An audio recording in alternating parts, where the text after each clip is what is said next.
Welcome to Latha's cookbook. Karadaiyan Nombu வந்துட்டே இருக்குது. 17ஆம் தேதி உங்கள் எல்லாருக்குமே தெரியும்.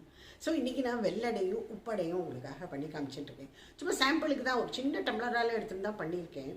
To get an idea. யாரெல்லாம் பிகினர்ஸோ யார் தான் முதல் வருஷம் பண்ணிகிட்டு இருக்காங்களோ அவங்களுக்கு எல்லாருக்குமே இது ரொம்ப யூஸ்ஃபுல்லாக இருக்கும். அஸ் வெல் அஸ் உங்கள் எல்லாருக்குமே என்னோடய பெஸ்ட்டு விஷஸ். முதல் காரடையான் நோன்பு கல்யாணம் ஆகி பண்ணுறவங்களுக்கு நான் சொல்கிறேன். இதை செய்யும் பொழுது இந்த உருகாத வெண்ணையும் ஓரடையும் நான் செய்தேன், ஒரு காலம் என் கணவர் என்னை விட்டு பிரியாத வரம் வேண்டும். இது நீங்கள் அம்பாளுக்கு இது ஒன்றும் பெரிய ஸ்லோகம் இல்லை இல்லையே, இதை சொல்லிக்கலாம். சரடு ஒருத்தர் வீட்டு வழக்கம் ஒரு மாதிரி இருக்கும். உங்கள் வீட்டு வழக்கம் என்னன்னு கேட்டுட்டு அது போல் செய்யுங்க. வாங்கோ. இப்போ உப்படை வெள்ளடை எப்படி பாதி பண்ணியிருக்கேன், இன்னும் கொஞ்சம் வேலை இருக்குது. வாங்கோ பார்க்கலாம். முதல்ல இந்த காராமணி எடுத்துக்கணும். இதை வறுத்துன்றலாம். ரெண்டுத்துக்கும் சேர்த்து தான், வெள்ளை உப்பு அடை ரெண்டுத்துக்கும் சேர்த்து. நாங்கள்லாம் குழக்கட்டைன்னு சொல்லுவோம். வெள்ளை குழக்கட்டை உப்பு குழக்கட்டைன்னு நிறைய பேர் இதை அடைன்னு சொல்லுவாள். வெள்ளை அடை உப்பு அடைன்னு.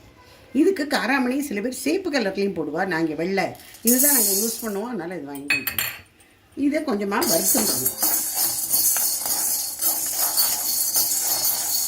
இப்போ இது நல்லா வறுபட்டு போயிட்டு ரொம்ப செவக்கெல்லாம் வறுக்க வேண்டாது, இல்லைன்னா இது கருத்து போயிடும் ரொம்ப வறுக்க ஆரம்பித்தோம்னாக்க. இப்போ இதை என்ன பண்ணலான்னா குக்கரில் டைரெக்டாக போட்டு ஒரு 4 விசிலுக்கு வச்சோம்னா நல்லா வெந்துடும். குக்கரில் டைரெக்டாக போட்டு விடலாம். ஒரே ஒரு சிட்டிகை உப்பு, பிஞ்ச் ஆஃப் சால்ட். இதை மூடிடலாம். ஒரு 4 விசிலுக்கு வச்சு பார்க்கலாம். இப்போ நம்ம உப்படைக்கு மாவை வறுத்து முடியலாம். இது கொஞ்சம் வறுத்துக்கணும், சூடு பறக்க வறுக்கணும், ரொம்ப செவக்கெல்லாம் வறுக்க வேண்டாம். இது ஸ்டோர் பாட் அரிசி மாவு தான். நான் எப்போவுமே நிறையா இதுக்கு பட்சணங்கள்லாம் கூட இதில் பண்ணுவேன். பாகியலட்சுமி ஆட்டா இந்த ஊரில் கிடைக்கும், பெங்களூரில் ரொம்ப ஃபேமஸ். இது நல்லா இருக்கும். அவளோடது வாங்கி பண்ணினேன்னு வச்சுக்கோ, இதுவாகவே தப்பாகவே போகாது, இது நல்லாவே வரும். இதை இப்போ நம்ம நல்லா வறுத்துடலாம். நான் இங்கே பண்ணி காமிக்கணுங்கிறதுக்கு ஒரு சின்ன டம்ளர் தான் எடுத்துருக்கேன். நம்ம காஃபி டம்ளர்லேயும் சின்னது இது. இப்போ நல்லா வறுத்தாச்சு, இதை எடுத்துடலாம். போரும் இந்த அளவுக்கு வறுத்தது போதும். இப்போ உப்படைக்கு தாளித்து கொட்டிட்டு விடலாம். அதை மாவை கிளறிண்டு விடலாம்.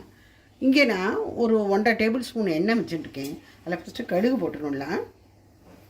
கடுகு வெடித்த உடனேயும் உளுத்தம்பருப்பு கடலைப்பருப்பு ரெண்டு கொஞ்சம் கொஞ்சம் தான் போட்டிருக்கேன். ஏன்னா காராமணிலாம் போடுவோம்ல, அதனால் ரொம்ப டூ மச் பருப்பு இருந்தால் நல்லா இருக்காது. பெருங்காயம், கருவேப்பிலை, பச்சை மிளகாய், ஒரு வத்த மிளகாய், ஒரு அரிசி மாமண்ணை, அதுக்கு 2 ஜலம். இதில் பல்லு பல்லாக நறுக்கி வச்சிருந்த தேங்காய் போட்டுடலாம். இழுப்பு சட்டி போய் இடிச்சு விட்டுது கையில்.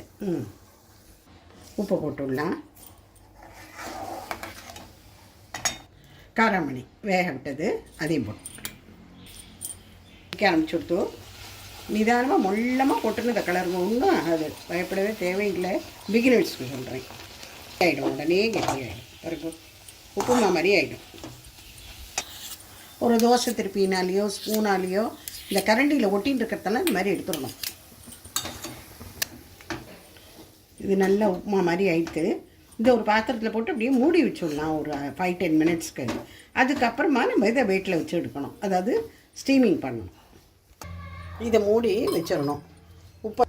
இப்போ வெள்ளை அடைக்கி மாவை வறுத்துக்கலாம். அதே மாதிரி ஒரு டம்ளர் எடுத்துகிட்டு இதானால் நல்ல செவக்க வறுக்கணும். உங்களுக்கு முதல்ல வெள்ளைப்பாக கரையை விட்டுக்கணும். ஒரு 1/2 டம்ளர் ஜலத்தை விட்டுண்டு இதுக்கும் அதே கணக்கு தான், 2 or 2.5, அதுக்கு மேலே விடக்கூடாது. இங்கே அரிசி மாவு வறுத்துட்டுருக்கேன், அங்கே வெள்ளத்தை கரையை விட்டுருக்கேன். இப்போ இனிமேல் இதை எடுத்துடலாம். நல்லா செவக்க ஆரம்பிச்சு எடுத்து இப்போ இதை வடிகட்டினுடலாம்.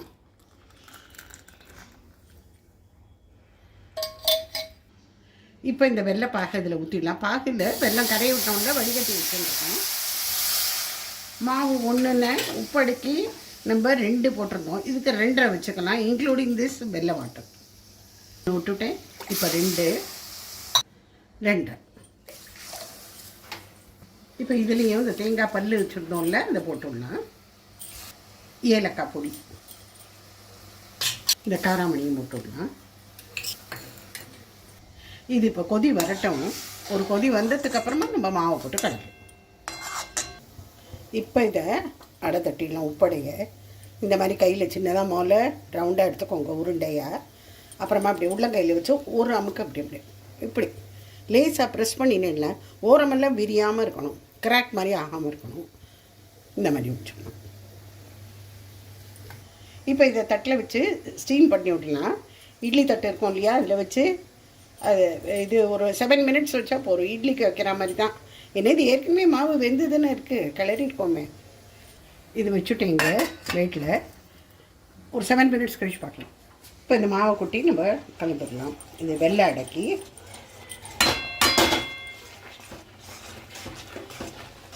ஒரு ஸ்பூன் நெய் விட்டு இறக்கி விட்டுணும். ஆயிடுச்சு. கொஞ்சம் கை பொறுக்கிற சூட்டில் வந்ததுக்கப்புறமா கொஞ்சமாக ஆறின அப்புறமா நம்ம இதையும் வடை மாதிரி தட்டி ஸ்டீமில் வைக்கணும். இதையும் இப்போ சின்ன சின்னதாக முதல்ல உருண்டை மாதிரி பிடிச்சிட்டு வடை மாதிரி தட்டி அவ்வளோ.